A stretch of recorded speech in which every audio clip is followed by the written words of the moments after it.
Salam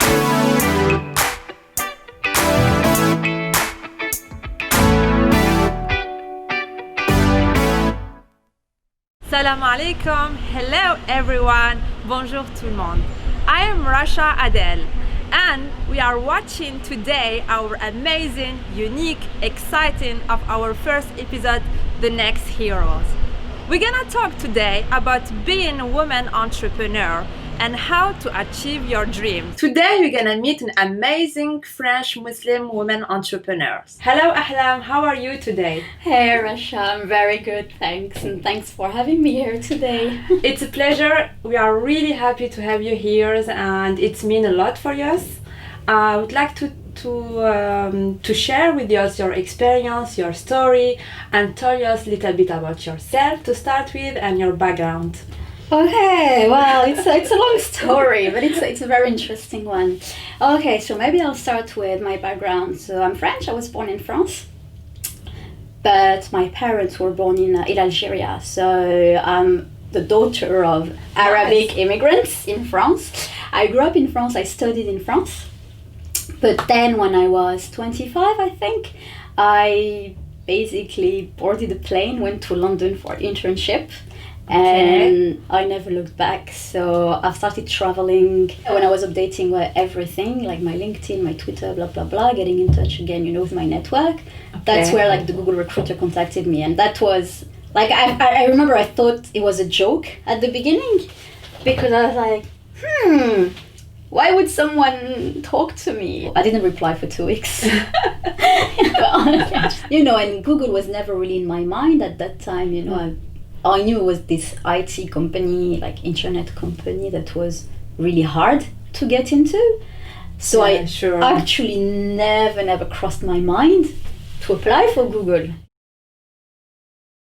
Imagine, I got that email and it was like recruiter at Google. I was like, yeah, maybe it's like a joke or and I was like, how would it can't be. And and Google was never really in my mind at that time. I knew it was this IT company, like internet company, that was really hard to get into. So actually never crossed my mind to apply for Google. And we think sometimes it's only like this company is only for the elites. Exactly, only for an elite. What's the challenge you have facing growing up in immigrant family? Yeah, growing up with two cultures is not easy, because I think you always feel like you're an outsider. Regardless where you are. So Ahlem, you mentioned that you was feeling different in France. And how you are feeling now? Are you still feeling different being abroad and living in Barcelona? Can you tell us how you have this? How did you see the changement in this transition period, being in different countries? Yeah, the thing that is very interesting is that the reason why I've been living abroad is because once I was out of France, I realized that being different is actually good. Because being different, you bring a lot of different experience to the table, and when you talk to people, etc. And now that I have my business as well, people don't see that people don't say, oh, you're Arabic, or like, oh, you're French Arabic. Like, it doesn't matter. It really doesn't matter. Like, I don't need to prove, and I don't feel like I need to prove myself to anyone. Great. I do my own thing.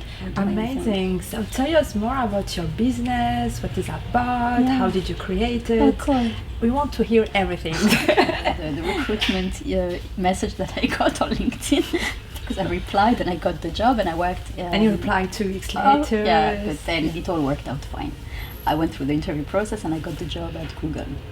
And I was living in Ireland for 6 years. Okay. So and you worked for Google for 6 years for as 6 well? Years, almost 6 years. And as what? I was a sales manager. I started as an account manager. Okay. So I was having a portfolio of clients who are publishers, and I was helping them, making more money out of the Google products that they use. So mainly advertising products. It's called Google AdSense. Some people may know it. So you start your entrepreneur journey in Ireland. Yeah. And then after a few months, I was like, maybe I want to leave Ireland. So I need to find a way to be able to travel while I'm working. Okay. So I continued on the freelancing path, but I also wanted to document my journey. So I started a blog, which is called Digital Nomads Media. Guys, Digital Nomad Media, check this blog.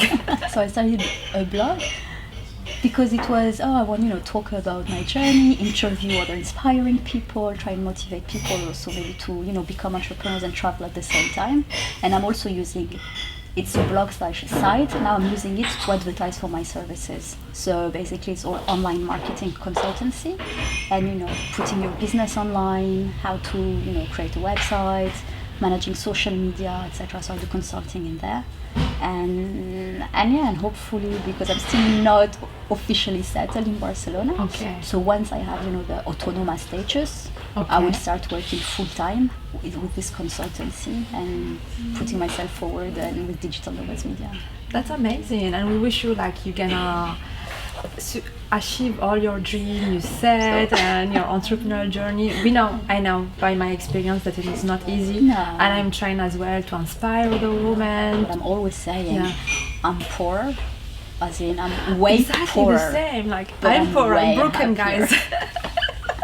Literally, I'm broken. All my friends who are creative, who want to do their business, they are broken. But we have a lot of dreams.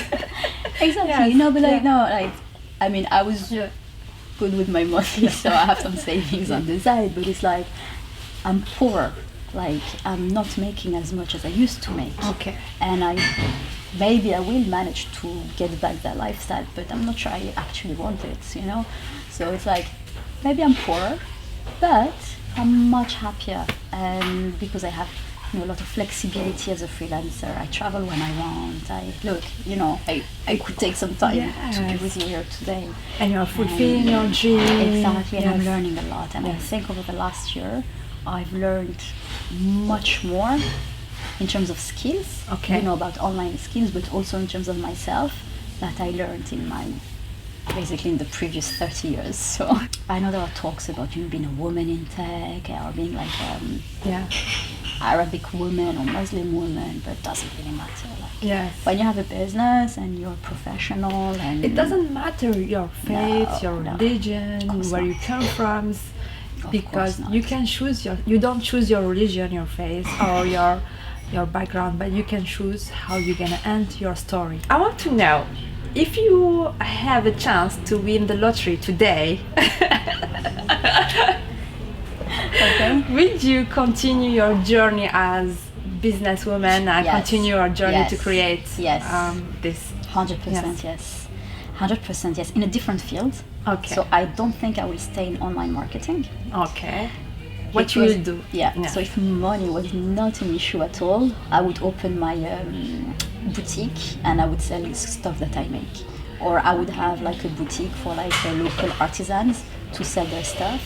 And I would also have like a workshop, like for people to work on the sewing machines there. And because I love sewing and I love crafts. You love everything craft, Yeah, I like working with artistic. yarn and I like making things. Okay. So, like that thing, I would love to make it and sell it, for example. But that's the type of things I really like doing. Yeah. And if money was not an issue, that's 100% the business I Maybe would next be doing. time I can come to your home and you can show just a little bit of your craft. Sure, why not?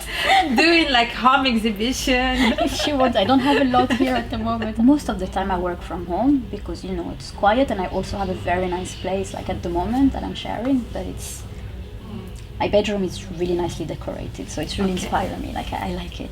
So your bedroom is kind of office. It's my as well. office, because it's my bedroom. Like that's a big bed, but I have a desk. I generally have a desk. I think many girls will recognize themselves in this. Yeah, also it's the same. Like my office is my bedroom and everything. Like Exactly. So at the moment, I spend a lot of time, working from home. But if we're so lucky to be in Barcelona, I'm so lucky to live there. I'm really grateful that you can, if you're a bit sick of being home, I can just take my laptop and go to a cafe. So I love cafes, and that's why I actually love Coco Coffees, because they mix, the it's like coffee space. Yeah. But it's also co-working space. You come here, you have a desk, and you could work from here. I could work from there. I'm actually here on Friday again. That would be a good place for me that I like working in. What message or advice you want to give for women entrepreneur and as well Muslim women entrepreneurs specifically, because as you know they are not very well represented in the media.